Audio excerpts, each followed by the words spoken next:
നടിയെ കൂട്ടിക്കൊണ്ടുവരാൻ കൊച്ചിയിൽ നിന്ന് മാർട്ടിൻ കൊണ്ടുപോയ മഹീന്ദ്ര XUV വാഹനമാണിത്. പൾസർ സുനിയും സംഘവുമെത്തിയ ടെമ്പോ ട്രാവലർ അത്താണിയിൽ വെച്ച് കാറിൽ ഇടിപ്പിച്ചു. തുടർന്ന് വാഹനത്തിൽ കയറിയ സംഘം നടിയെ ആക്രമിക്കുകയായിരുന്നു.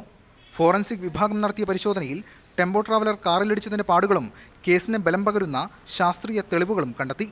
മുടിനാരുകളും ചില പേപ്പറുകളും മൽപ്പിടുത്തം നടന്നതിന്റെ തെളിവുകളുമാണ് കണ്ടെത്തിയത്. ഇൻഫോ പാർക്ക് CIയുടെ നേതൃത്വത്തിലായിരുന്നു പരിശോധന. നേരത്തെ പ്രതികൾ സഞ്ചരിച്ചിരുന്ന ടെമ്പോ ട്രാവലർ വിശദമായി പരിശോധിച്ചിരുന്നു. അതിനിടെ കേസിൽ അറസ്റ്റിലായ മണികണ്ഠനെ ആലുവ CI ഓഫീസിൽ IG ദിനേന്ദ്ര കാശ്യപിന്റെ നേതൃത്വത്തിൽ ചോദ്യം ചെയ്തു. സുനിയുമായുള്ള തർക്കത്തിലേക്ക് നയിച്ച കാരണങ്ങൾ ഉൾപ്പെടെയുള്ളവയാണ് ആരാഞ്ഞത്.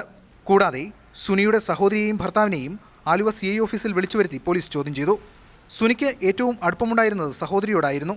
അതിനാൽ സുനിയുടെ ഒളിത്താവളങ്ങൾ അടക്കമുള്ളവ സംബന്ധിച്ച് വിശദമായ വിവരങ്ങൾ ലഭിക്കുമെന്നാണ് പ്രതീക്ഷ.